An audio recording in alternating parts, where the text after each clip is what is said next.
Entonces, nosotros habíamos considerado inicialmente el efecto que tiene un sistema de cargas discretas sobre una carga puntual de prueba, ¿cierto?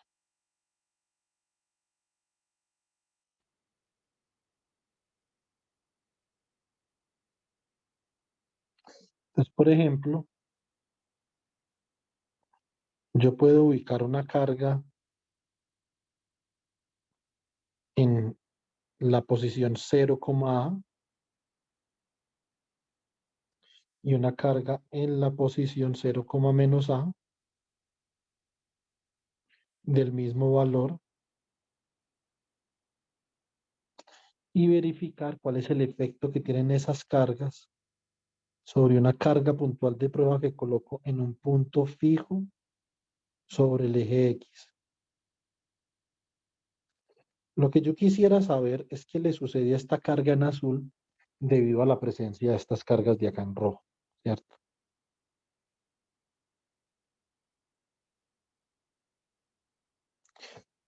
Si el signo de la carga es el mismo, entonces esta carga en azul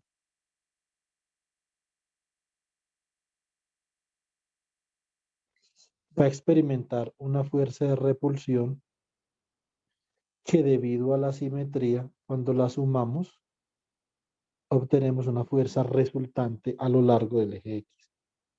Pues esto ya lo habíamos discutido en las diapositivas, ¿cierto? Esta sería la fuerza resultante entre F1 y F2, por ejemplo, ¿cierto? Bueno, muy bien. Ahora, ¿qué sucede, por ejemplo,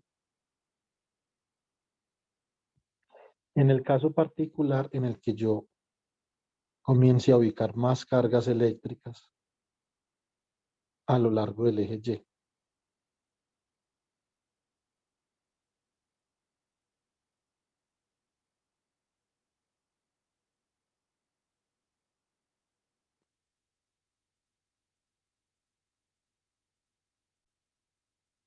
Entonces, básicamente lo que va a pasar es que yo voy a estar sumando los efectos, ¿cierto? Entonces yo puedo colocar otra carga por acá,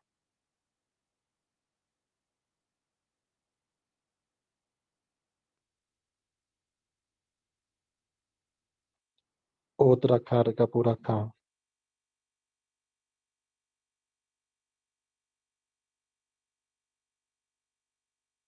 Puedo colocar una carga en el origen, por ejemplo, y igual se va a preservar la simetría. Lo que yo podría ver es que acá lo que estoy haciendo es que estoy sumando los efectos.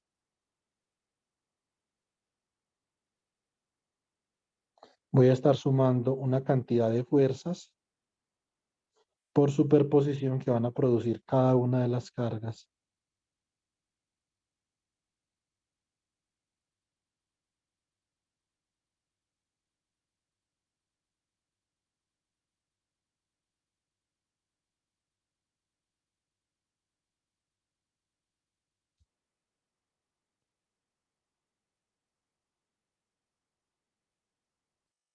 Sobre la carga en azul, ¿cierto? Ahora, siempre y cuando yo pueda distinguir la posición de cada una de esas cargas que están ahí en rojo, ¿cierto? Entonces no va a haber ningún problema, ¿sí o no? Entonces digamos que siempre y cuando yo pueda distinguir la posición de estas cargas, no hay problema. En la medida que yo comienzo, en la medida que yo puedo comenzar a ubicar muchas más cargas a lo largo del eje Y, entonces, si ustedes observan, la posición de las cargas se comienza a volver indistinguible, ¿cierto? Ya, por ejemplo, yo no podría determinar cuál es la carga que está causando qué efecto, ¿cierto? En ese momento, esto es el límite en el que el número de cargas se comienza a volver infinito. Y en este momento ya nosotros dejamos de hablar de cargas discretas y comenzamos a hablar de algo que se llama una distribución de carga. Entonces sería una distribución de carga.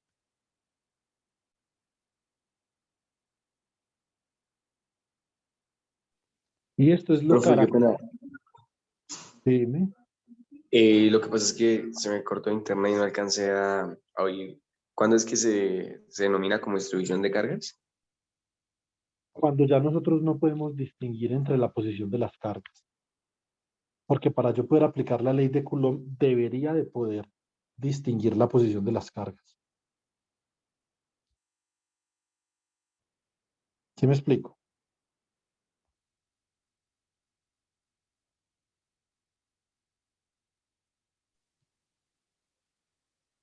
Es como Eh, cuando ya son como cargas infinitas o algo sí, así. sí, cuando el número de carga, todo me está preguntando Alejandro, ¿cierto? No, profe, hizo Albarracín. Ah, bueno, Edison. No, a ver. En física, lo que nosotros debemos de tener en cuenta es la comparación entre escalas características, ¿cierto? Entonces, porque, por ejemplo, ¿qué es estar muy junto o muy separado? Pues naturalmente eso depende de una comparación de una escala, ¿sí o no? Entonces, cuando yo me refiero a un número muy grande de cargas eléctricas, también el número depende, digamos, del tamaño del sistema, etcétera. Entonces, por ejemplo, si la separación, si la separación entre estas cargas que tú tienes aquí en el eje Y, por ejemplo, esta separación es mucho menor que la separación que hay entre el centro de masas de ese sistema de cargas y esta carga en azul, que por ejemplo podría ser X, entonces ya nosotros consideramos que eso es un número suficientemente grande como para considerar este sistema de cargas una distribución de carga. Entonces es una comparación entre distancias características. Si la distancia entre cargas se puede comparar con la distancia del centro de masas a la carga en azul, todavía se puede considerar un sistema de cargas discretas. ¿Sí me explico? Sí, profe, gracias. Cuando nosotros tenemos una distribución de carga,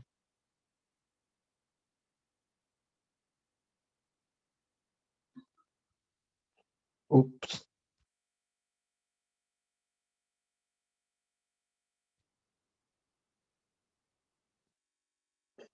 entonces nosotros ya comenzamos a hablar de la dimensionalidad de la distribución de carga, ¿cierto?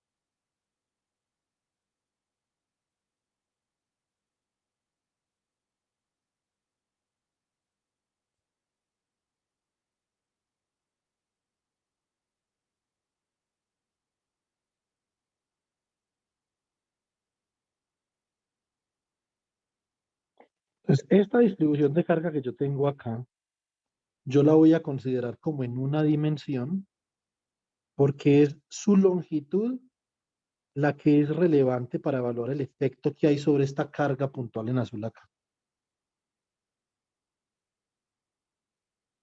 No su espesor, su longitud. Ni su espesor ni su ancho, sino su longitud es la relevante. Es decir, de las tres dimensiones que tendría, por ejemplo, una varilla que está formada por un número macroscópicamente grande de cargas eléctricas, es solamente una de las tres dimensiones la que es relevante para el problema. Eso es lo que implica la dimensión, ¿cierto?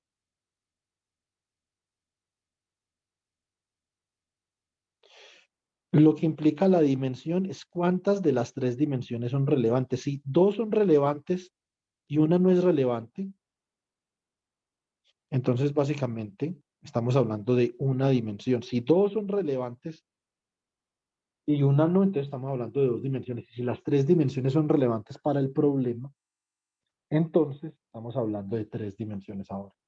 Eh, la longitud de esta varilla, ¿por qué es relevante? ¿Qué es lo que la hace relevante?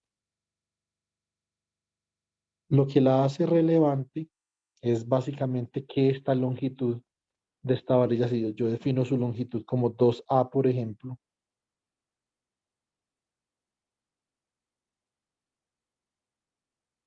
es comparable con X. Ojo acá. La longitud entonces va a ser comparable con X. Listo. Muy bien. Entonces,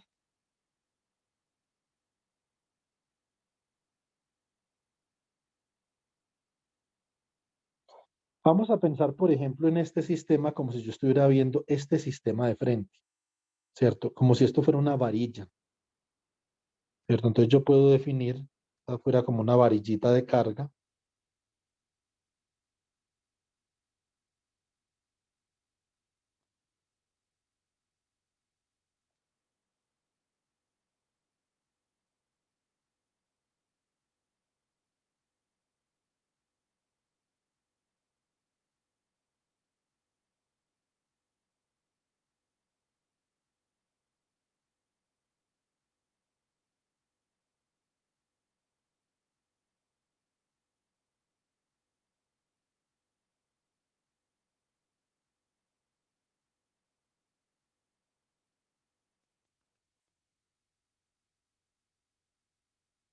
Entonces vamos a hacer acá un análisis de dimensiones. Listo.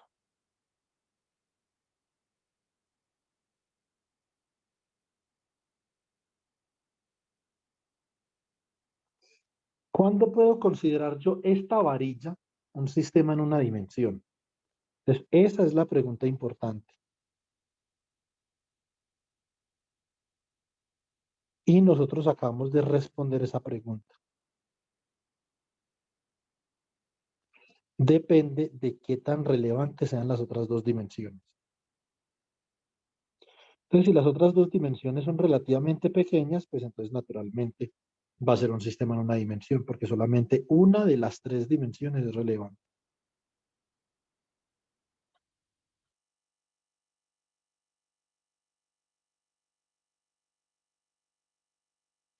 Entonces acá lo que estoy haciendo es que estoy dibujando la parte lateral de la varilla.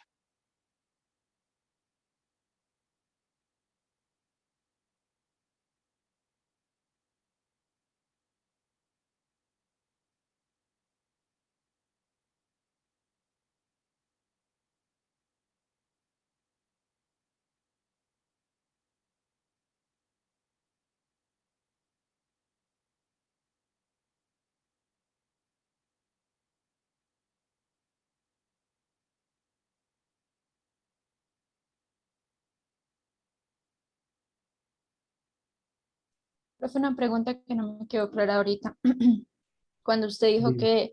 que la longitud de, bueno, le voy a decir varilla, no sé cómo considerarla, Sí. al blanco, eh, la longitud de eso es lo mismo que X. No, son comparables. Por ejemplo, esta puede ser 5 centímetros y X puede ser 20 centímetros o 40 o Ah, inclusive un ok. metro. Ahí el problema, digamos, ya comienza a carecer de dimensionalidad, como nosotros vamos a demostrar cuando una de las distancias se hace mucho más grande que las otras. Y si una distancia se hace mucho más grande que las otras, Michelle, ya el concepto de dimensionalidad comienza a perder importancia, por lo menos en este caso de acá. Listo. Listo, profe, gracias. Entonces acá, ¿qué es lo que nosotros tenemos? Nosotros vamos a tener, por ejemplo, una longitud en dirección Z.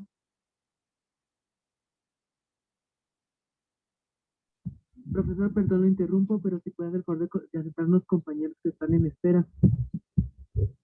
Listo, Julián. Gracias. Solamente hay uno. Entonces acá, esta sería, por ejemplo, una dimensión LX y esta de acá sería una dimensión LY. ¿Cierto? Bueno, muy bien, Jorge, el micrófono, por favor. Gracias. Entonces, esto es como se vería por al frente. la varilla. O un hilo, Michelle. O sea, hay gente que también a esto le llama hilo. ¿Sí o no? Es un sistema que tiene una dimensión que domina y las otras dos dimensiones supremamente pequeñas. ¿Sí me explico? Sí, señor.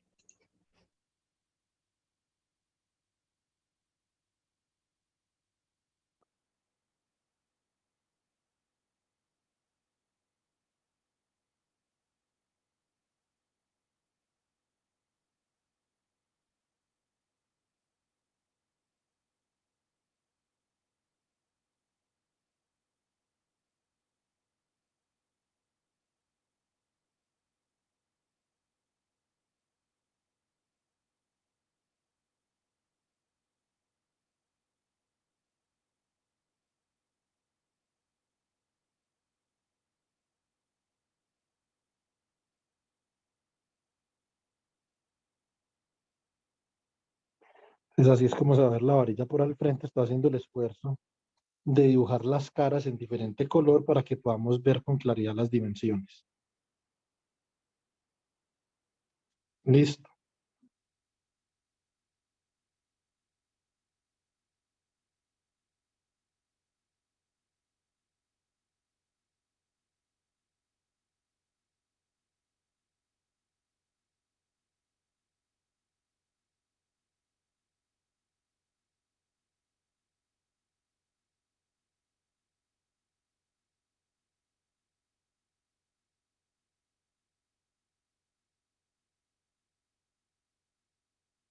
Muy bien. Nosotros podemos ver que, digamos, en perspectiva, yo podría decir que LZ es mucho mayor que LX, ¿cierto? Entonces, y que LZ es mucho mayor que LY. Por lo menos, esto es un sistema de carga distribuida en una dimensión. Sistema de carga eléctrica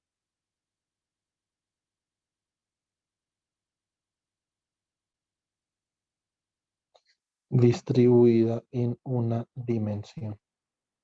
Listo. Ahora, por ejemplo, podría tener lo siguiente. Vamos a ver, vamos a hacer entonces este intento. Tengo una lámina. Ahora voy a tener una lámina.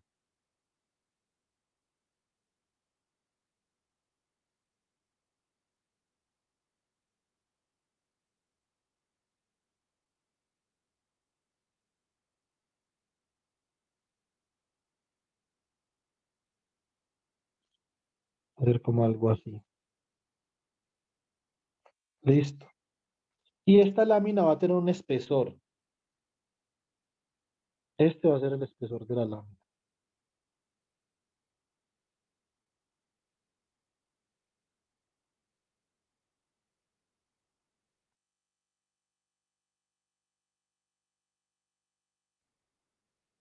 Listo. Muy bien.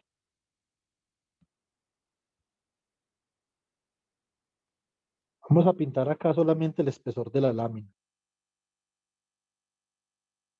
Este será el espesor de la lámina. Listo.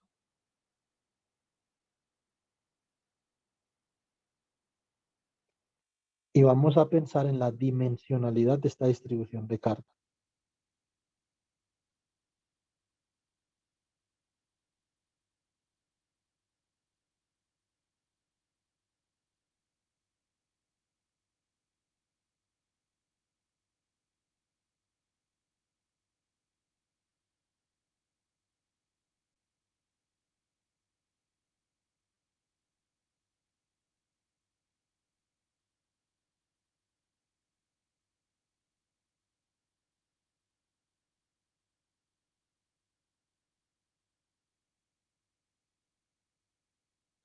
Pues todo esto es el espesor. Lo voy a llamar el espesor, lo voy a llamar delta Z. Y me voy a preguntar si esto es un sistema de carga distribuida en dos dimensiones o en tres.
Listo.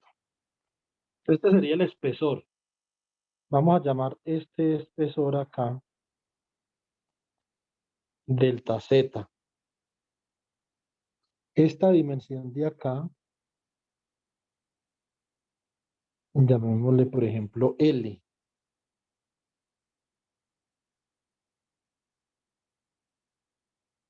Y esta de acá, llamémosle W.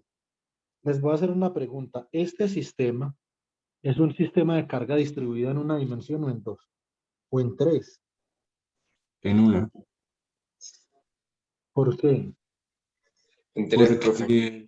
Porque por a comparación de delta Y y L, W es muy grande.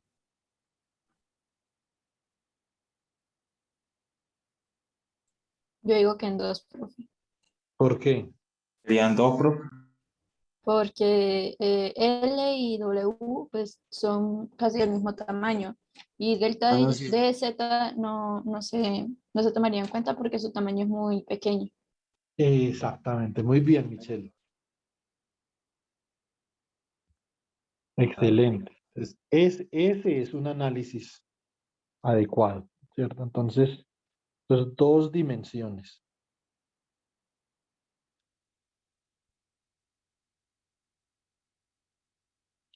¿Cierto? Entonces, dos dimensiones porque W va a ser mucho mayor que el espesor delta Z y L es mucho mayor que el espesor delta Z.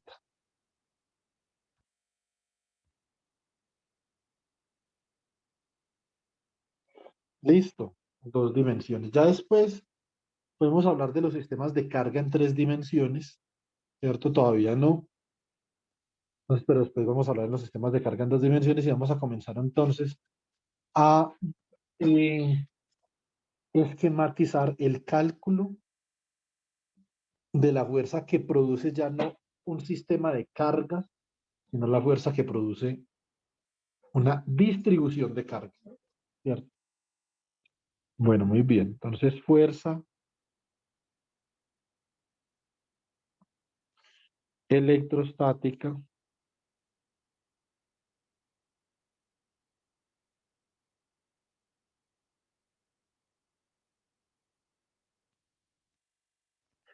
debido a una distribución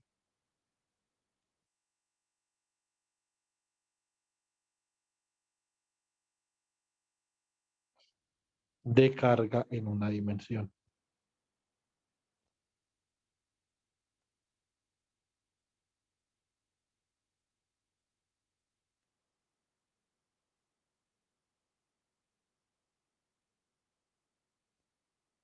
Profe, ¿puede mostrar un momentico el título? Por favor. Fuerza electrostática debido a una distribución de carga en una dimensión.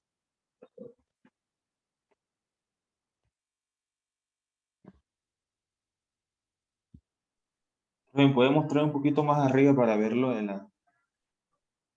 la lámina?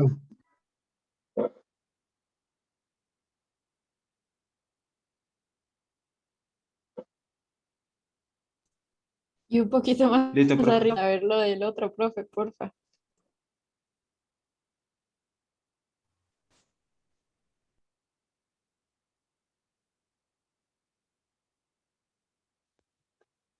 Falta uno.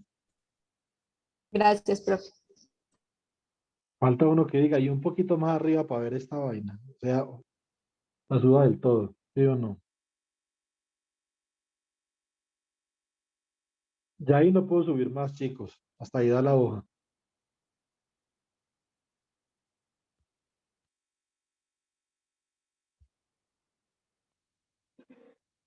Entonces voy a considerar una distribución de carga muy especial,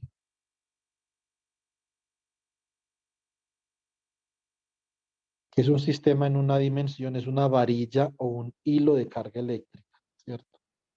Este que les voy a mostrar acá. Este es un sistema en una dimensión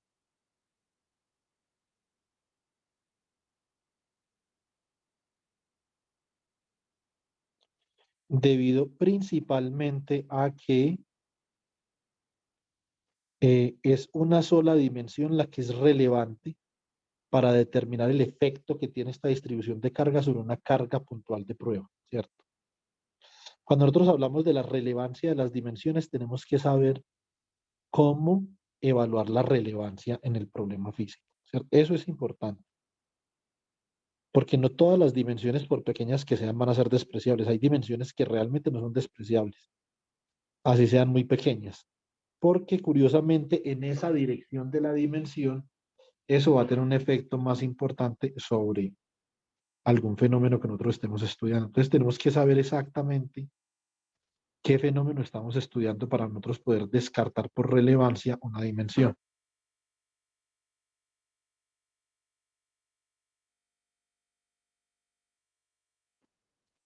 ¿Cierto? Si yo coloco una carga puntual de prueba acá, por ejemplo, entonces, ¿qué fenómeno voy a estudiar? Lo que yo voy a estudiar, chicos, es que voy a estudiar la fuerza electrostática que produce la distribución de carga sobre esta partícula de acá. ¿Cierto? Muy bien. Y lo que yo voy a ver es lo siguiente. Quiero saber esta varilla que va entre 0, menos a y 0, a, es decir, su longitud, la longitud de esta varilla, que debe de ser comparable con la distancia a la cual se encuentra la partícula con carga del origen. Esta longitud es 2a, como ustedes pueden ver. ¿Cierto? ¿Qué es lo que yo voy a hacer para poder determinar cuál es la fuerza que produce esta varilla sobre una carga puntual de prueba que tengo sobre su eje? Entonces, este sería el eje de simetría, ¿cierto? Y sobre el eje de simetría, entonces estoy ubicando una carga puntual. Esto es un problema muy particular, porque sería diferente si yo estoy evaluando la fuerza que ejerce esa varilla sobre una partícula que no está sobre su eje de simetría. O sea, si esa partícula con carga eléctrica estuviera acá, pues naturalmente la fuerza sería diferente, porque estoy cambiando la simetría del problema. Listo. Bueno, muy bien. Listo. Ok. Entonces, lo que yo voy a hacer es que voy a solucionar este problema como cuando yo solucionaba los problemas de integrales, ¿cierto? ¿Cómo solucionábamos nosotros los problemas de integrales? Muy al principio. Entonces, integración por primeros principios.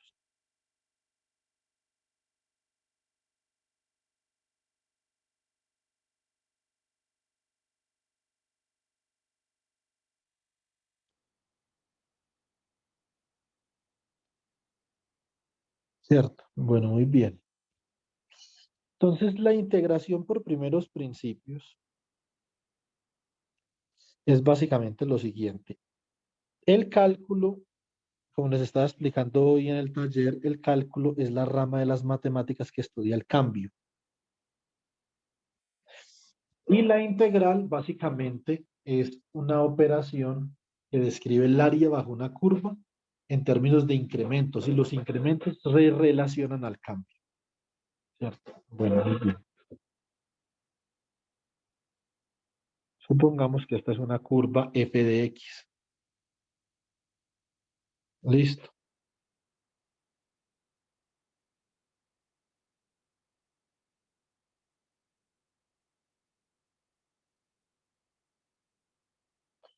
Esta es una curva f de x.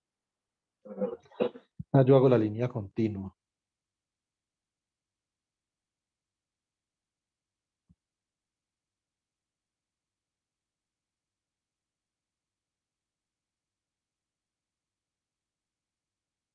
Listo. Ahora,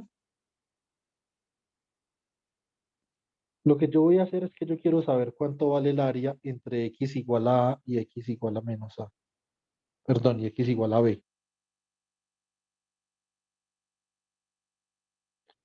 Entonces, básicamente, que lo que tengo como problema, mi problema es evaluar esta área.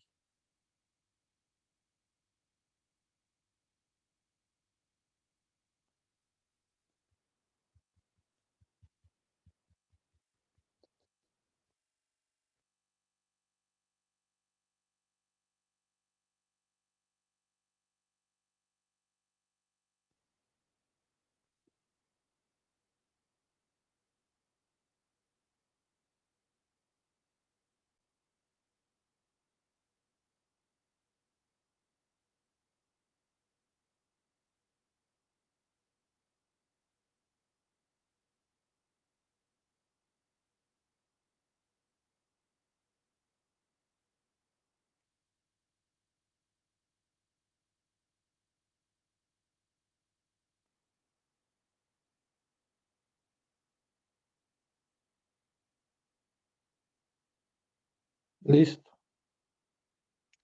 Entonces, ¿cómo solucionábamos nosotros este problema recién cuando comenzamos a ver cálculo integral? Si ustedes se acuerdan. Entonces, por allá, como en la segunda o la tercera semana de cálculo integral, bueno, yo creo que hasta en la segunda, ya en la tercera, yo creo que uno ya comienza a integrar. Lo que hacía uno es que dividía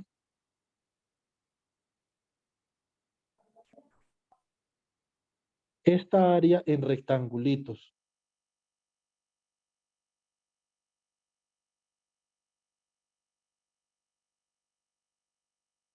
Dividíamos esta área en rectangulitos del mismo espesor.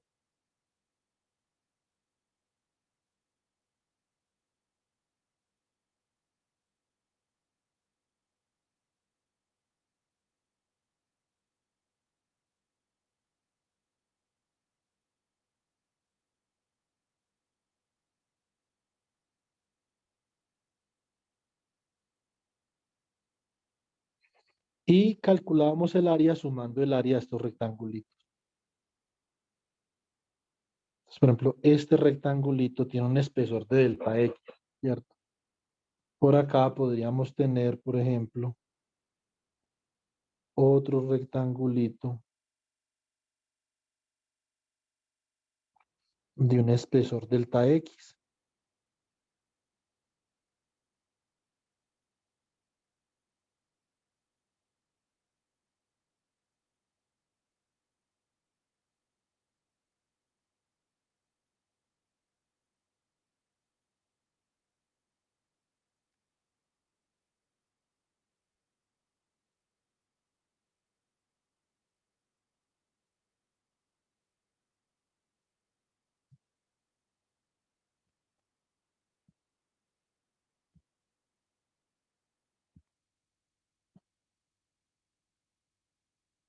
¿Cierto?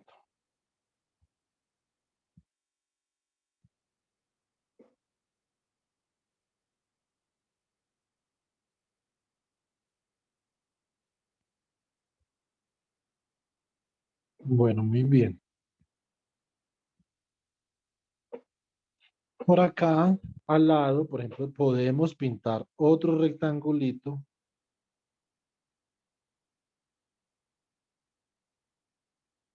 de espesor delta X, ¿cierto? Y simplemente sumamos las áreas de esos rectángulos.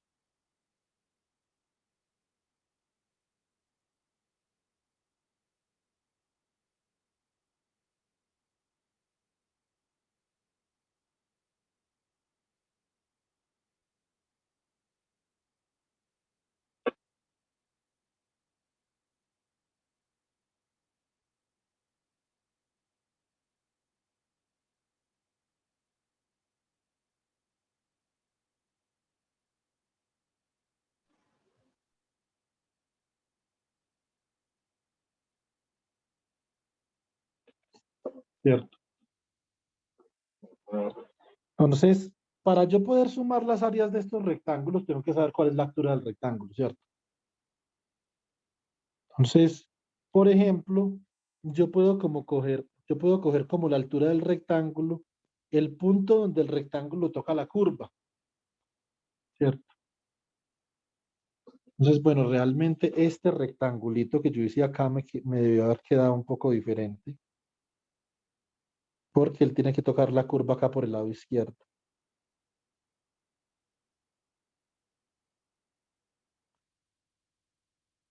O sea, tenía que ser un rectángulo. Queda un poquito más alto que la curva, ¿cierto? Porque de todas formas va a haber un error en la estimación de esta área.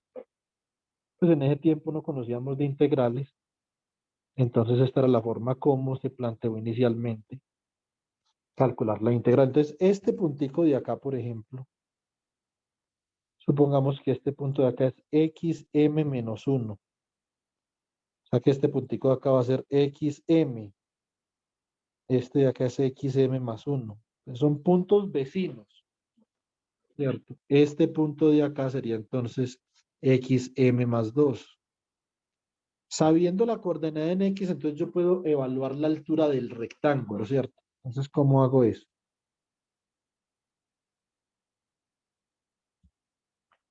Eh, Acá, por ejemplo, la altura va a ser la función evaluada en xm menos 1. Entonces sería f de x m menos 1 por delta x. Entonces, el área de ese triangulito, de ese rectangulito,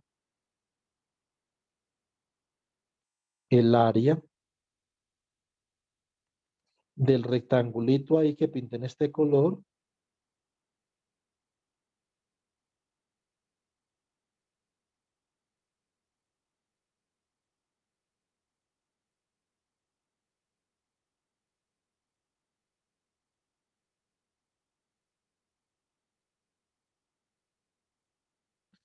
esta área va a ser igual a ¿quién? A f de xm menos 1, que es la altura del rectángulo, por delta x, ¿cierto?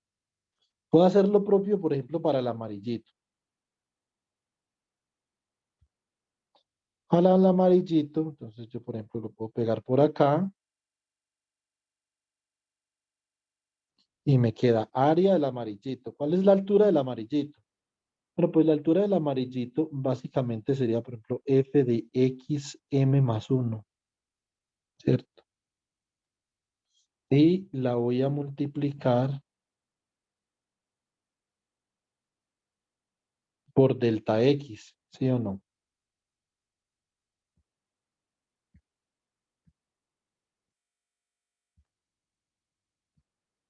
Listo. También lo puedo hacer para la altura para área del blanquito, ¿cierto? Entonces, ¿cómo quedaría el área del blanquito? Área, entonces sería igual, acá la altura del blanquito, esta altura de acá sería f de xm más 2, ¿cierto? Muy bien, o sea que esto sería f de xm más 2 por delta x. Ahí entre el moradito y el amarillito, ahí también tiene que haber otro rectángulo que no lo hemos dibujado. Sí o sí.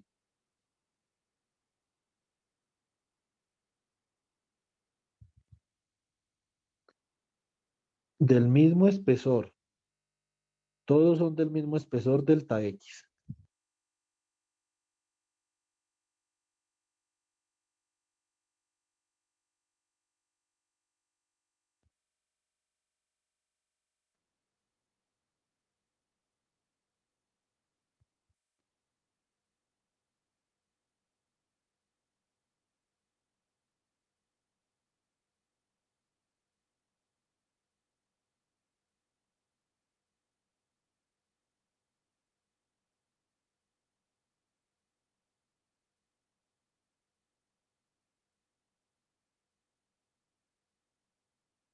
¿Cierto? Entonces, y aquí el área, vemos por acá el área de ese rojito.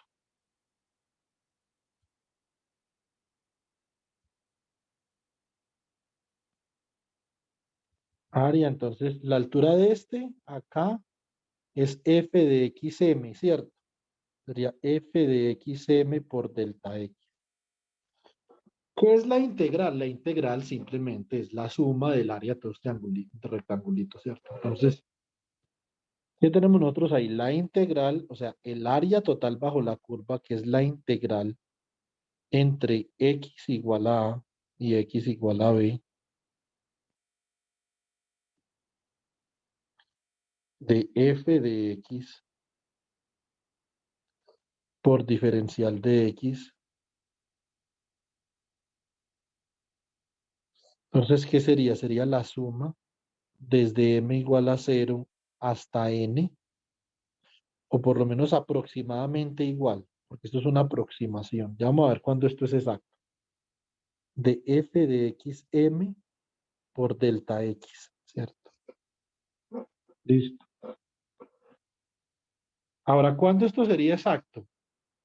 Esta vaina de acá es exacto cuando yo subdivido el área en un número infinitamente grande de rectángulos, para lo cual delta x tiene que ser casi cero. Delta x, que básicamente es el espesor de cada rectángulo, es este de acá, es x sub 0 igual a a, y este de acá es x sub n igual a b. Entonces es simplemente el intervalo dividido el número de rectángulos que va a cubrir el intervalo, ¿cierto? Esto tiende a cero cuando n tiende a infinito. Si n es un número de subdivisiones muy grande, delta x tiende a cero. Entonces, ¿cuándo es esta? ¿Cuándo se puede representar la integral de manera exacta con esta suma? Cuando tenemos el límite, cuando n tiende a infinito, de la sumatoria desde m igual a 0 hasta n de f de x m por delta x, ¿cierto? Bueno, muy bien. Listo. Esta es la forma como yo pienso del problema de la integral. Es decir, esta es la filosofía de la integral como varía bajo una curva. La integral tiene varias filosofías, no solamente tiene esa. Eso es muy importante aclarar porque si no la información quedaría incompleta. Es más, nosotros, por ejemplo, en física trabajamos con un área de las matemáticas que es bastante conocida, que es el análisis funcional.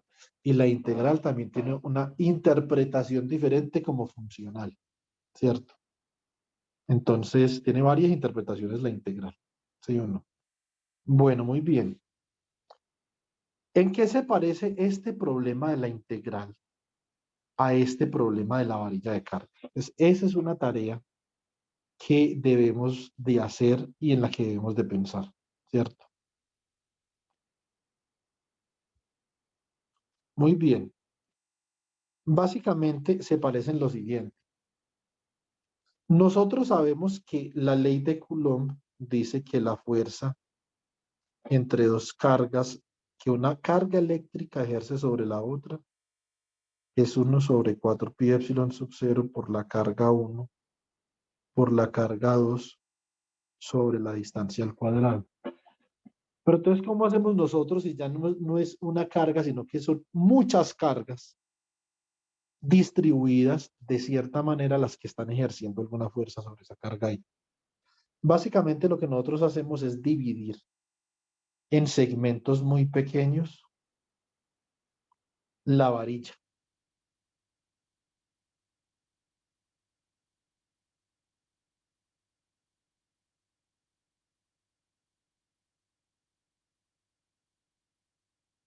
Divido esta varilla en segmentos infinitesimalmente pequeños.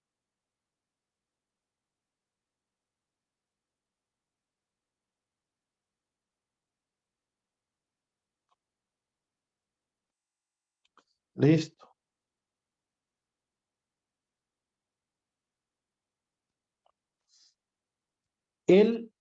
La longitud de este segmento, como son infinitesimalmente pequeños, entonces va a ser muy pequeña, la voy a llamar diferencial de longitud y.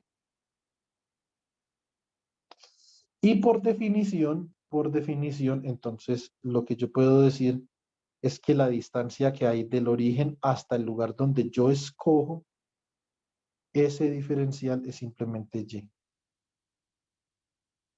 Listo. Primer paso. Básicamente lo que nosotros hacemos acá, chicos, es que subdividimos toda la varilla en pequeños segmentos.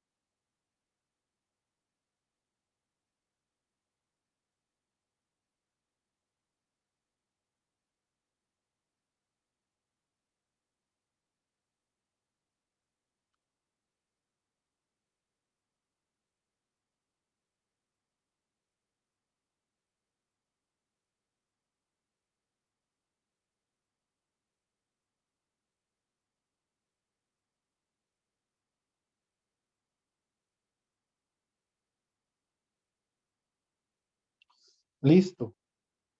Bueno, muy bien.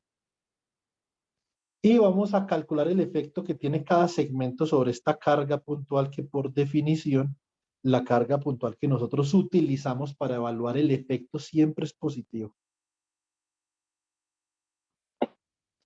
Evaluamos el efecto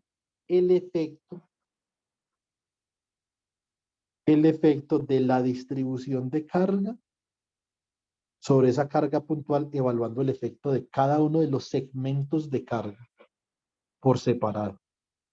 Listo.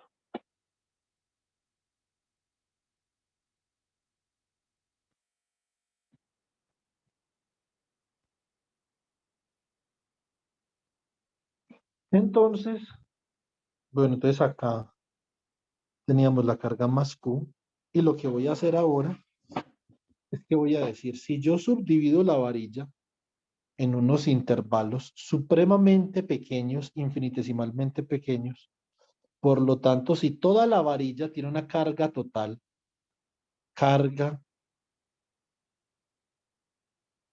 Q para la varilla,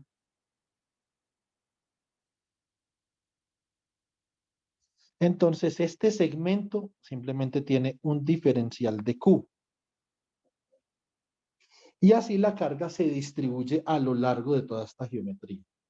Hay dos formas en las que la carga se puede distribuir. Hay una forma uniforme, en donde tenemos una densidad de carga, densidad lineal de carga lambda. Y hay una forma, y acá entonces, ¿cuál es la característica? Lambda es constante. Lambda igual al diferencial de carga sobre el diferencial de longitud igual a constante. Si es una densidad de carga no uniforme, entonces esto ya no es constante. Esto me dice qué tanta carga hay por unidad de longitud en esa varilla. Pueden haber, por ejemplo, 5 microcoulomb por centímetro. O pueden haber, por ejemplo, 1 nanocoulomb por milímetro. El todo es que esto entra en unidades de coulomb por unidad de longitud, ¿cierto? Ese digamos que es a lo que nosotros necesitamos apelar, ¿cierto?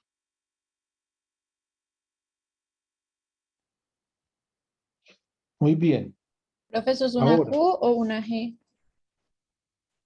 no, eso es una Q. Esta de acá, Sí. una Q, es la Ah, carga. vale. Lo que pasa es que yo hago la Q así. Para nosotros aplicar la ley de Coulomb, ¿qué es lo que necesitamos hacer? Entonces necesitamos determinar la distancia entre estos puntos, ¿cierto? Por lo tanto, si la carga total es Q y esta es una carga de más Q, como tienen el mismo signo y la misma magnitud además, lo escogí así como para que la ecuación nos quede más bonita. Entonces, esa varilla de carga lo que va a estar haciendo es que va a estar produciendo una fuerza de repulsión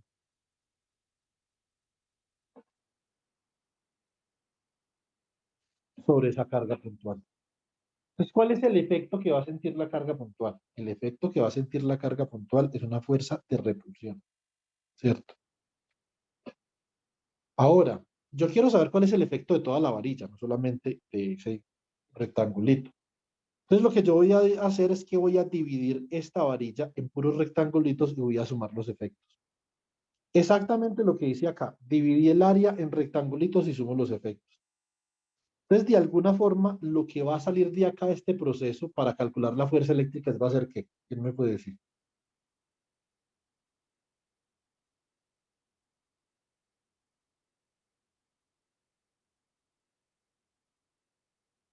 Integral, profe.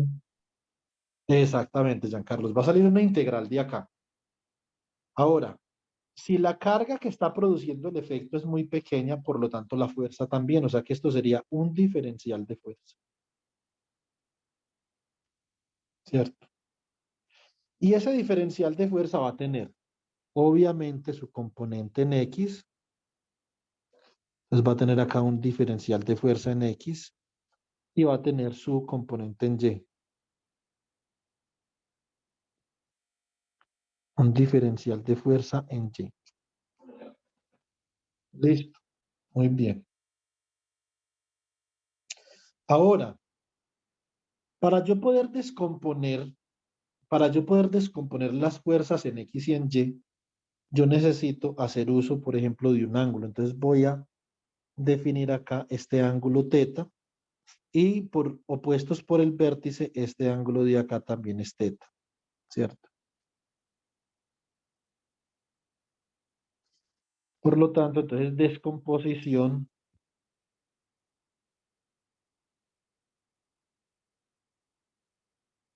del diferencial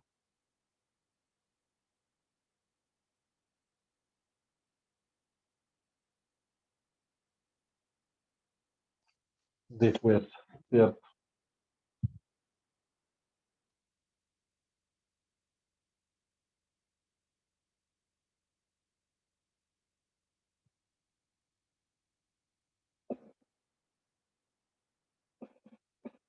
Muy bien. Acá nosotros podemos ver una cosa. Bueno, primero que todo, nosotros tenemos que saber en qué ángulo está ese teta que forma la fuerza con el eje X positivo. Eso es importante, para lo cual yo voy a optar por hacer entonces acá, sobre esta carga voy a dibujar otro sistema de coordenadas. Y según este sistema de coordenadas vamos a mirar ese ángulo teta en dónde está.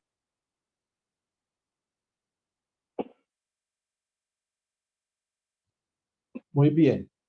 Pregunta ahí, ¿ese ángulo teta está en el primero, segundo, tercero, cuarto cuadrante? Cuarto cuadrante. Cuarto, profe. Muy bien. Este ángulo teta está en el cuarto cuadrante. Por lo tanto, coseno de teta va a ser un número positivo y el seno de teta va a ser un número ¿qué? Negativo, ¿cierto? Muy bien, entonces así, entonces nosotros podemos escribir que el diferencial de fuerza en X es igual a más la magnitud del diferencial de fuerza multiplicado por el coseno de teta. Y el diferencial de fuerza en Y es igual a menos, porque el coseno es negativo, el seno es negativo, diferencial de fuerza por el seno de teta. Entonces, de acá vamos a necesitar, para yo poder completar esta formulación, voy a necesitar tres cosas. Necesito saber quién es el coseno de teta, necesito saber quién es el seno de teta y necesito saber cuánto vale el diferencial de fuerza. El diferencial de fuerza es sencillo, porque es una magnitud. Yo estoy trabajando con magnitudes. Esto es 1 sobre 4 pi epsilon sub 0 que multiplica la carga de la masa puntual multiplicado por el diferencial de carga que está produciendo el efecto sobre la distancia que hay entre la carga puntual y el diferencial de carga, que es esta distancia de acá que voy a llamar R, ¿cierto? Y por Pitágoras, yo puedo ver claramente, chicos, que acá hay como un triangulito.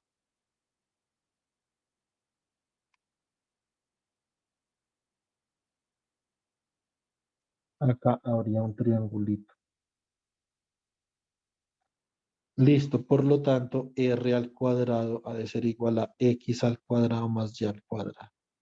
Y de este mismo triangulito yo puedo decir que coseno de teta es igual a ¿quién? A X, que es el adyacente sobre R, que es la raíz de X cuadrado más Y cuadrado.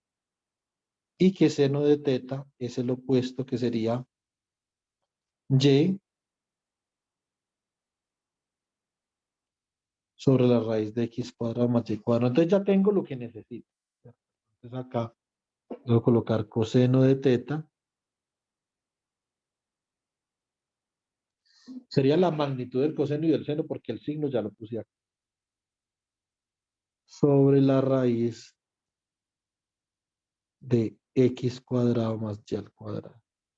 Y seno de teta sería Y sobre la raíz de x cuadrado más y al cuadrado. Listo.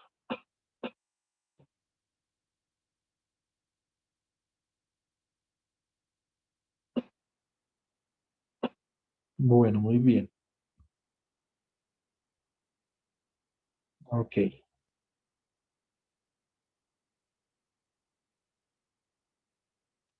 Entonces podemos reemplazar cada cosa. Entonces acá el diferencial de fuerza en X nos quedaría como df coseno de teta, o sea que esto nos va a quedar como 1 sobre 4 pi epsilon sub 0 por la carga por el diferencial de carga sobre r al cuadrado, que es x cuadrado más y al cuadrado, que multiplica al coseno, que sería x sobre la raíz de x cuadrado más y al cuadrado. Igual, bueno, muy bien. ¿Qué es lo que yo estoy haciendo? Yo lo que voy a hacer es que voy a sumar sobre todos los segmentos en los que yo voy a subdividir esta varilla en dirección Y. Por lo tanto, tiene sentido yo pensar que voy a integrar en la dirección Y. No de Q, sino en la dirección Y. Pero de acá, de esta expresión, yo puedo hallar de Q. De la expresión para la densidad lineal de carga, yo puedo hallar que el diferencial de carga es igual a lambda por el diferencial de Y. ¿Cierto?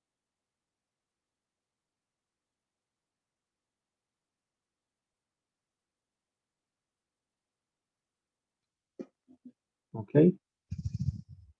Profe, ¿por qué? ¿Qué cosa? O sea, ¿por qué el diferencial de la carga es igual a lambda por el diferencial de y? ¿Está reemplazando? Por esta expresión de acá, Michelle. Ah, ok. No lo Porque había como notado. yo definí la densidad lineal de carga como que tanta carga hay por unidad de longitud. Y eso, si es constante, eso es independiente de si es con diferenciales o no, ¿cierto? También podría ser lambda igual a la carga total sobre la longitud total, que es 2A, ¿cierto?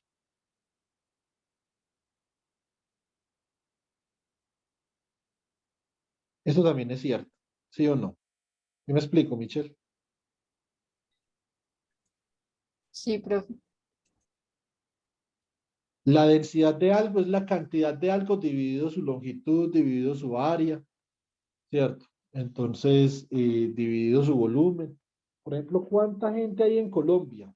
¿Cuál es la densidad superficial de la población colombiana? Pues uno cuenta el número de gente que hay acá, que son como 50 millones, y lo divide por el área de Colombia, que son como 1.140.000 algo kilómetros cuadrados. Es que es como algo así. Eso nos va a dar a nosotros el número de personas por kilómetro cuadrado. Eso es una densidad superficial de algo. ¿Sí me explico, Michelle? Sí, sí, señor. Muy bien, entonces reemplazamos acá dq y cómo nos va a quedar esto. Entonces esto nos va a quedar básicamente como lambda por la carga de la partícula puntual, la carga de la carga puntual por x dividido 4 pi epsilon sub 0 que multiplica a el diferencial de y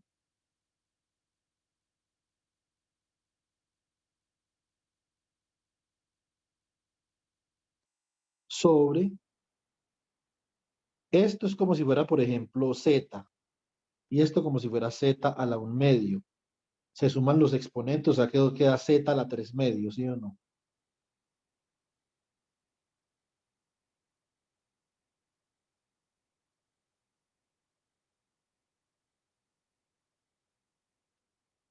Muy bien.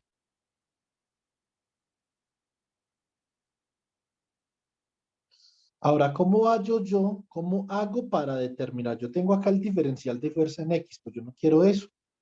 Yo quiero es la fuerza en X. Entonces, integro acá de 0 a fx.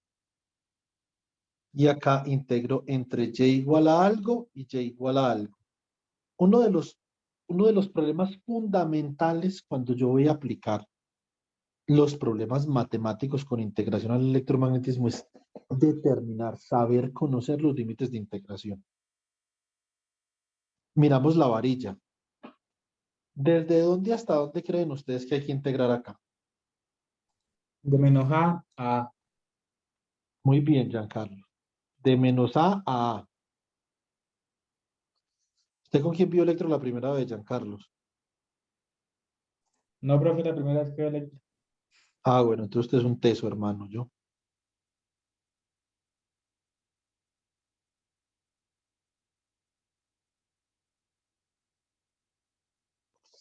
Hay veces que les cuesta a las personas, pero ahí está. Entonces, básicamente de acá, la integral de 0 a fx del diferencial de fx, esto simplemente es fx, y esto me va a quedar acá como lambda por q por x sobre 4pi epsilon sub 0 integral desde y igual a menos a hasta y igual a a, ¿cierto? Del diferencial de y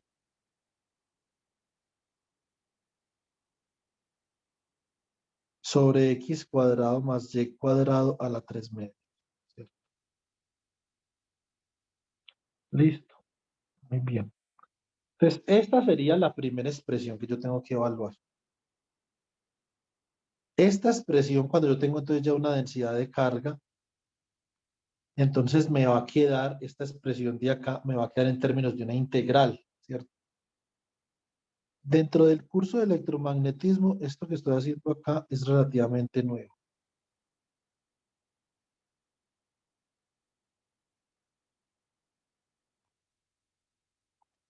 Nosotros habíamos resuelto ecuaciones trigonométricas, el teorema de Pitágoras, etcétera, etcétera, pero nunca habíamos visto una integral en acción en el curso de electromagnetismo, ¿cierto? Esta es, de hecho, la primera vez. Listo. Nosotros vamos a ver que a menudo en electricidad nosotros no hablamos ya en términos de fuerzas, ¿cierto? Sino que hablamos en términos de campos eléctricos. Es casi lo mismo. Lo que pasa es que es una descripción, la descripción del campo eléctrico es una descripción que no incluye el valor de esta carga. La descripción de fuerza, como ustedes pueden ver, sí la incluye, la de campo no. ¿Por qué? Porque dividimos ambos lados por la carga de la carga de prueba, ¿cierto? Y esto es lo que nosotros vamos a llamar campo eléctrico. El campo eléctrico básicamente es la fuerza por unidad de carga de prueba con la que yo voy a probar el espacio. ¿Para qué pongo yo esa carga de prueba ahí? Para probar el espacio, para saber qué hay en los alrededores. Si hay carga, si no hay, ¿cierto? ¿Qué hay por ahí? Para eso es que yo pongo esa carga de prueba acá. Entonces tendría mucho sentido tener una representación en la que yo pueda hallar o en la que yo pueda proyectar una medida que sea independiente de esa carga. Y eso es lo que es el campo eléctrico. El campo eléctrico lo que me dice es, si yo pongo una carga de prueba en algún lugar del espacio, la intensidad me dice qué tan fuerte es la electricidad en los alrededores. Y la dirección, lo que me está diciendo es me está hablando sobre el tipo de carga eléctrica que está produciendo el efecto, si es una carga positiva o negativa. Entonces, de eso vamos a hablar el miércoles cuando hablemos de las líneas de campo eléctrico, ¿cierto? Y naturalmente, tendríamos que pensar en campos vectoriales, que es un campo vectorial, etcétera, ¿cierto? Entonces, digamos que un poquito más complicado que eso, pero pues apenas vamos por la fuerza. Entonces, vamos despacio, paso a paso. Bueno, muy bien. Ahora, si yo me centro otra vez en el problema de la varilla, yo puedo ver una cosa, que este problema es completamente simétrico alrededor del eje X. Es decir, el eje X es un eje especular para esa varilla, ¿cierto?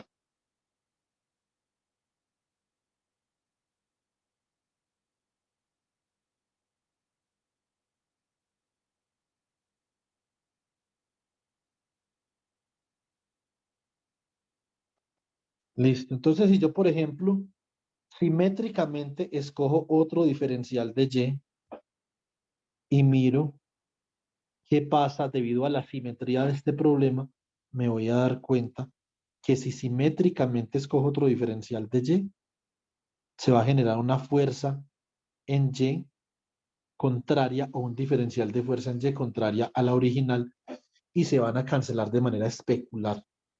Por lo tanto, lo que yo espero es que la fuerza en dirección Y sea cero. Vamos a ver. A mí me dicen que para df sub y, ¿quién es df sub y? Df sub y es 1 sobre 4pi, bueno, negativo. Negativo porque acá tengo este signo menos, aunque eso no importa. Menos 1 sobre 4pi epsilon sub 0 por la carga de la carga puntual que multiplica A de Q. Recuerden que dq es lambda por diferencial de y, dividido r al cuadrado, que sería x cuadrado más y al cuadrado, multiplicado por ¿quién? Multiplicado por y sobre la raíz de x cuadrado más y al cuadrado. Y esto es menos q por lambda.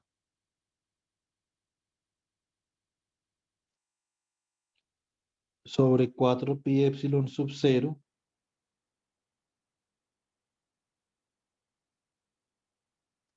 multiplicado por ¿quién? Por y de y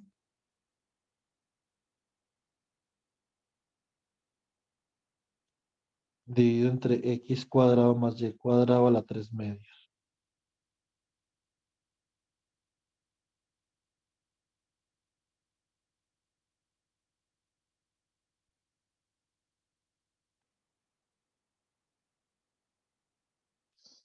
Muy bien, el mismo procedimiento.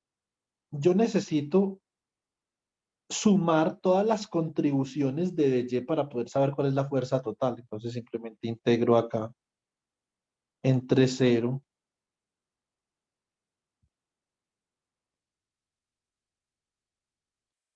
y fy, y acá de la misma forma entre y igual a menos a y y igual a, bueno, pero como estas son constantes,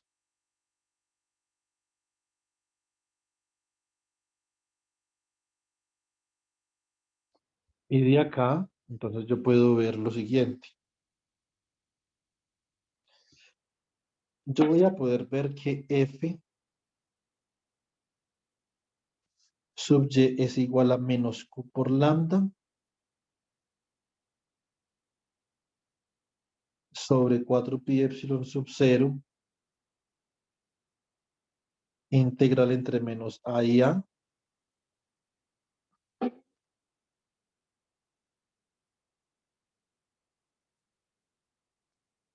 de y por dy sobre x cuadrado más y al cuadrado a la 3 medios. Entonces, básicamente esta es la operación que yo tengo que hacer y ya por simetría, nosotros por simetría hemos pronosticado que esta vaina da cero, ¿cierto? Si yo estuviera calculando la fuerza sobre una carga que estuviera por acá, eso sería diferente. Ya no sería cero, porque ya no estoy calculando la fuerza sobre el eje especular, sobre una partícula que está en el eje especular de la varilla, sino en una partícula que está en otro lado.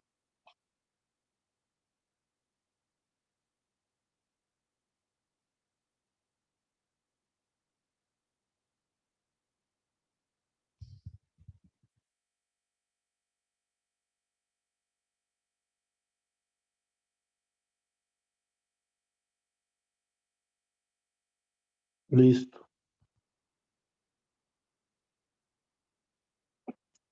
Bueno, muy bien.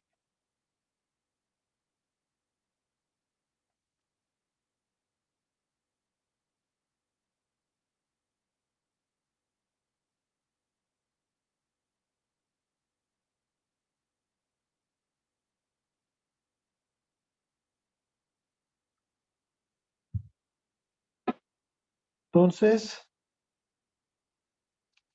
acá,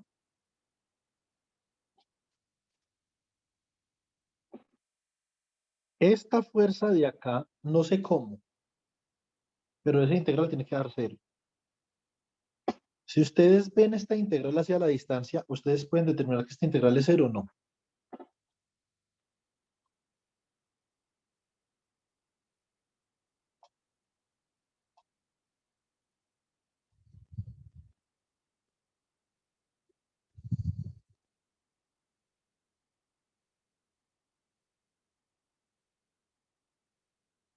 ¿Cómo hago yo para saber que esa integral es 0? A ver, ¿quién tiene alguna idea?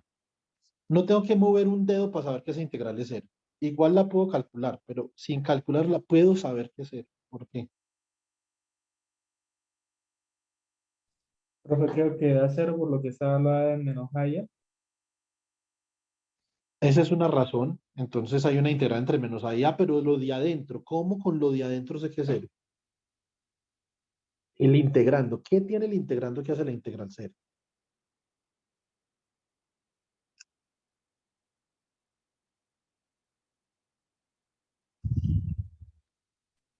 Ni idea, profe.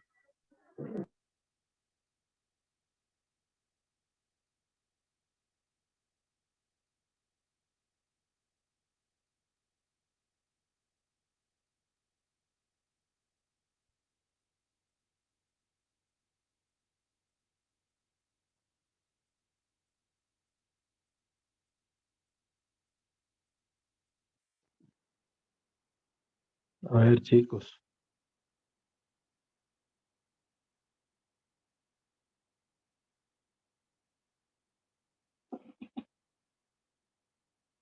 Les hago una pregunta. ¿Y es una función par o impar?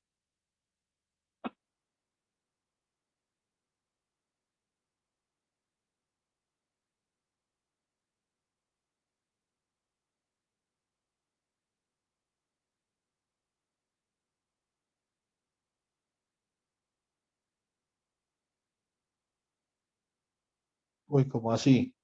Es impar. Ajá. Gracias. Me está como preocupando. ¿Y los otros qué? F de Y igual a Y. Esto es impar. Muy bien, ahora F2 de Y igual a 1 sobre X cuadrado más Y cuadrado a la 3 medios. ¿Esto es par o impar?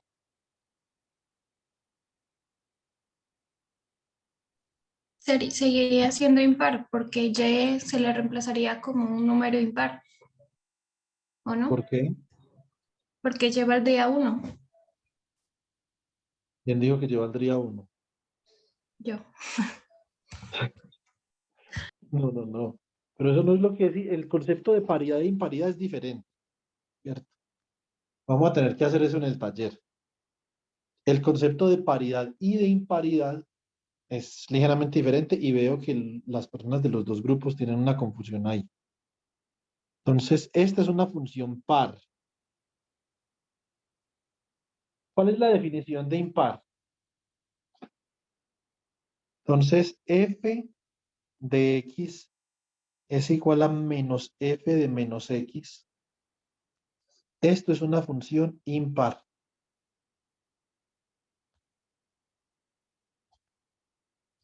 Y si f de x es igual a f de menos x, esta es una función par.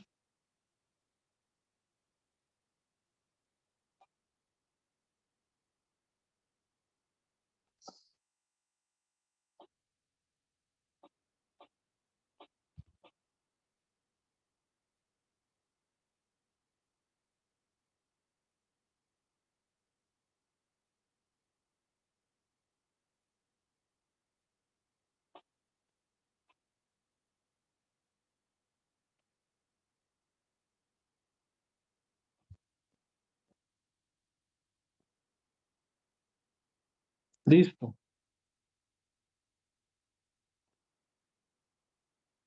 Muy bien. Ahora, importante.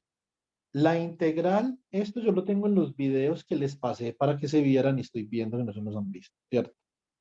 La integral entre menos a es más. olvídenlo, mejor dicho. La integral entre menos a y a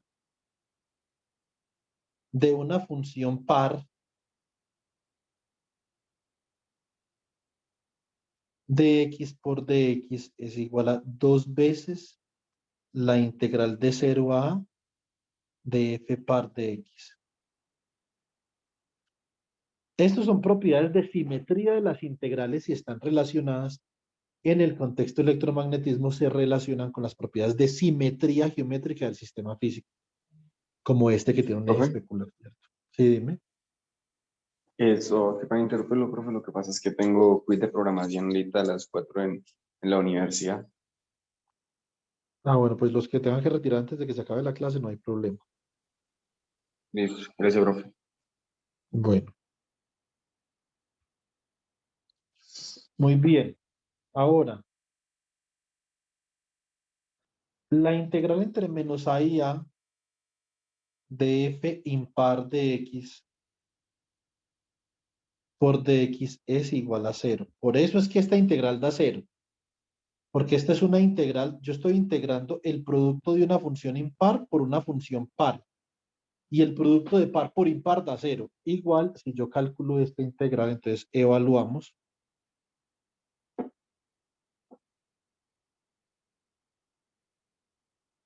Evaluamos la integral entre menos a y a de y por dy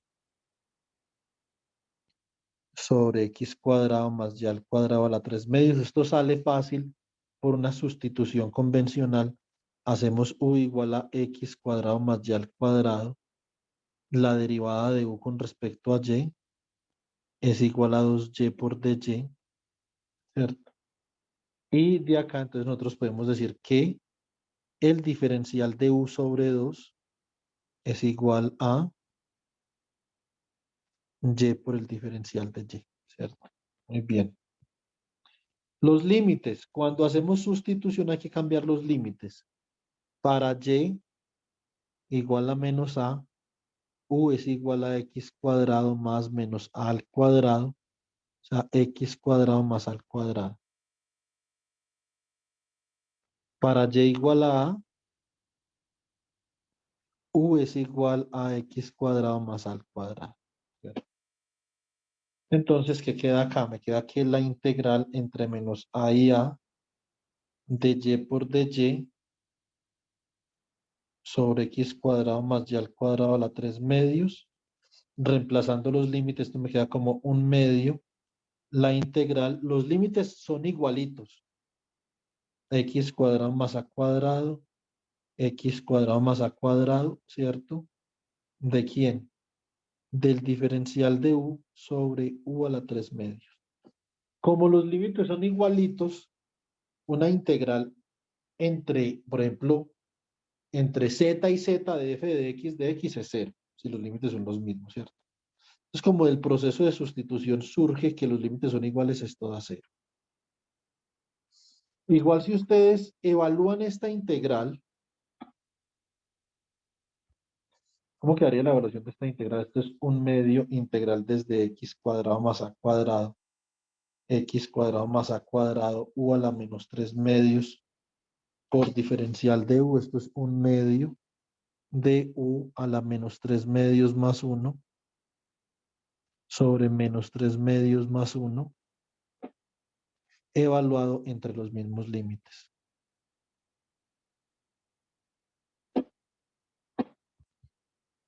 Esto queda como un medio de u a la menos un medio sobre menos un medio, que se va con este un medio de acá, y esto entonces sería de u de x al cuadrado más a cuadrado igual a x cuadrado más a cuadrado.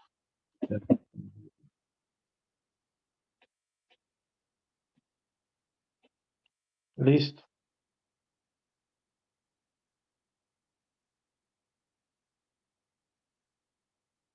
Entonces, como los límites son iguales, entonces es todo así, ¿cierto?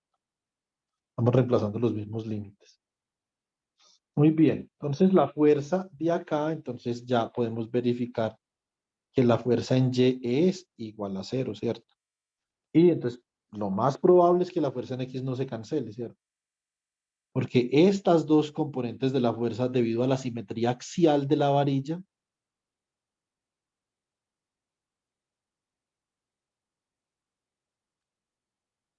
entonces me va a quedar de esta forma. Listo. Muy bien, pero entonces para calcular la fuerza en dirección Y, en dirección X, necesito calcular esta integral. Bueno, esa integral es relativamente sencilla. También o no, no sé, o sea, eso depende. Esta integral, el primer día que nos vimos en el taller presencial se las puse a calcular, estaba Iván tratando en el tablero, estaba Talí, estaba Kylie, estaba Edwin, y no dieron con el resultado, ¿cierto? Esta es una integral que uno debería, si uno ya vio cálculo integral, la debe hacer relativamente fácil. Hay que integrar entre menos a y a un diferencial de y sobre x cuadrado más y al cuadrado, ¿cierto? Y lo que yo voy a hacer, chicos, es que voy a calcular esto de manera indefinida, o sea, sin límites. Y a lo último reemplazo los límites. Para lo cual voy a utilizar la siguiente sustitución trigonométrica. El único problema que yo le veo a estas integrales es uno saber que tiene que sustituir con funciones trigonométricas, ¿cierto? Yo digamos que no le veo mucho más problema. Esto es relativamente directo, pues, ¿cierto? Entonces acá, ¿qué es lo que vamos a tener nosotros? Vamos a sustituir y igual a x tangente de teta. Y uno dice, ¿usted de dónde saca esa sustitución? ¿Por qué la saca de esa forma? Yo diría que la saco de acá. De este triángulo de acá, si yo calculo la tangente, acá tengo seno, acá tengo coseno, acá tengo seno, pero si calculo la tangente, queda y sobre x. Y de acá, entonces me va a quedar que y es igual a x tangente de teta. Esta es una forma de yo ver la sustitución, ¿sí o no? Desde la perspectiva física. Ahora, desde la perspectiva matemática sí es un poquito más complicado, ya les voy a mostrar. Diferencial de y, si yo derivo y con respecto a teta, esto me da x secante al cuadrado de teta, ¿cierto? Entonces puedo reemplazar ahora sí. La integral sobre el diferencial de y de x al cuadrado más y al cuadrado a la 3 medios. Esto, ¿cómo queda? Me va a quedar la integral de x secante al cuadrado de teta por diferencial de teta. ¿Cierto? Muy bien. Dividido x al cuadrado y reemplazo y. Entonces y me va a quedar x tangente de teta al cuadrado, o sea que esto me queda x cuadrado tangente cuadrado de teta a la 3 medios, ¿cierto? Muy bien.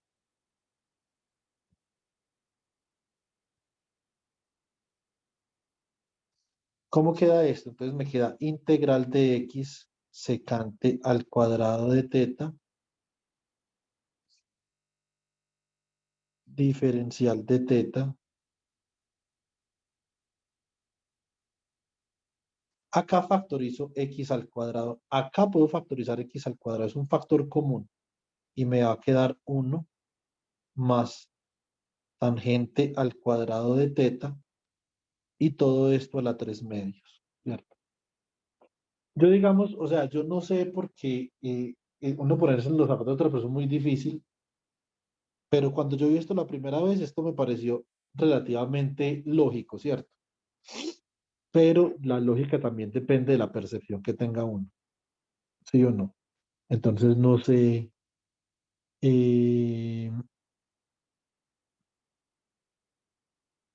no sé, por ejemplo, eh, mm, cómo podamos, digamos, motivar.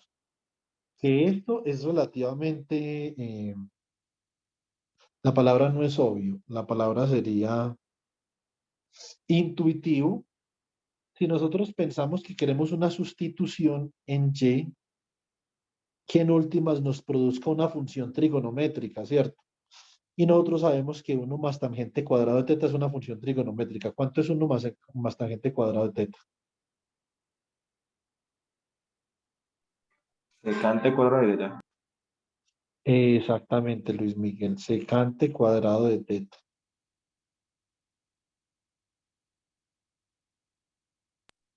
Profe, y no se cancela la X de arriba con una X de abajo. Todavía no, porque hay que elevar esto a la 3 medios, ¿cierto? Ah, listo. Entonces queda sec X secante cuadrado de teta. Y acá entonces me va a quedar X al cuadrado secante al cuadrado de teta a la 3 medios. Como tengo una potencia ahí, entonces lo que yo voy a hacer, chicos, ya voy a acabar. En mi reloj faltan 2 minutos, o sea que oficialmente no me he acabado todavía. Entonces acá me queda integral de X secante cuadrado de teta, diferencial de teta, ¿cierto? Y acá abajo entonces me queda X al cuadrado a la 3 medios, se cancela el 2 con el 2 y me da el cubo.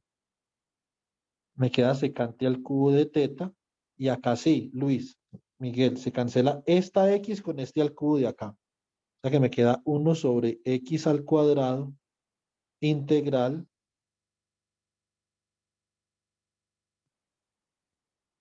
y me queda entonces arriba secante cuadrado de teta sobre secante al cubo de teta se va este secante cuadrado sobre este cubo, con este cubo, esto me da 1 sobre secante que es coseno de teta por d teta y esto, la integral del coseno es el seno, o sea que esto me da 1 sobre x cuadrado por el seno de teta.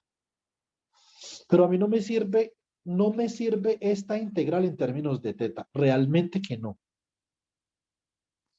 Me sirve en términos de y, porque yo tengo los límites en y, ¿cierto? Entonces la voy a pasar, pero es muy fácil porque yo sé cuánto vale el seno. Vea, el seno de acá vale y sobre la raíz de x cuadrado más y cuadrado. Ah, bueno, entonces no hay ningún problema. O sea que esta integral vale 1 sobre x cuadrado y multiplica y sobre la raíz de x cuadrado más y cuadrado, ¿cierto? Muy bien. Bueno, entonces la fuerza en x me había quedado como quién, como la carga de la carga puntual por lambda por x sobre 4 pi epsilon sub 0 por la integral entre menos a y a del diferencial de y sobre x cuadrado más y cuadrado a la 3 medios, ¿cierto? Entonces, y esta integral dio lo que vemos arriba, o sea que esto da q lambda x sobre 4 pi epsilon sub 0. Acá me va a quedar y sobre x cuadrado, la raíz de x cuadrado más y cuadrado entre menos a y a. Entonces evaluamos la integral, nos da q lambda x, pero la evaluamos en los límites que nos dijeron ahí. Esta x de acá se va con el cuadrado de abajo, ¿cierto? Esta x se va con este cuadrado, entonces esto nos da q lambda sobre 4 pi epsilon sub 0 x, que multiplica a, si evalúo y igual a, esto me da a sobre la raíz de x cuadrado más a cuadrado menos a sobre la raíz de x cuadrado más menos a al cuadrado. O sea que esto me va a dar acá 2a, esto me da 2a por lambda por la carga sobre 4 pi epsilon sub 0, ¿cierto? Que multiplica a 1 sobre X por la raíz de X cuadrado más A al cuadrado. Entonces, esto es lo que es la fuerza en dirección X y es diferente de cero para longitudes X relativamente comparables con A al cuadrado, ¿cierto? Hay que mirar a ver qué pasaría si A al cuadrado, si A, por ejemplo, si A es mucho menor que X, ¿sí o no? Eso significa que si yo coloco la carga puntual muy lejos de la varilla, entonces si ya las distancias no son comparables, habría que comenzar a pensarse lo de la dimensionalidad, ¿sí o no? Si realmente es un sistema de dimensión 1 o inclusive ya comienza a ser como, por ejemplo, un sistema de dimensión diferente. No sé, ¿cierto? Ahora recuerden que 2A por lambda, como le había contestado a Michelle, 2A por lambda no es otra cosa que ¿quién? Que la carga total de la varilla, que es la misma carga de la carga puntual. O sea que realmente este término de acá, todo es Q al cuadrado, ¿cierto? Queda relativamente parecido al de una carga puntual. No exactamente igual, pero pues tienen su parecido. Listo, bueno, muy bien, chicos. Me pasé 3 minutos, lo siento. Bueno, muy bien. Profe, ¿usted nos puede hacer el favor de compartir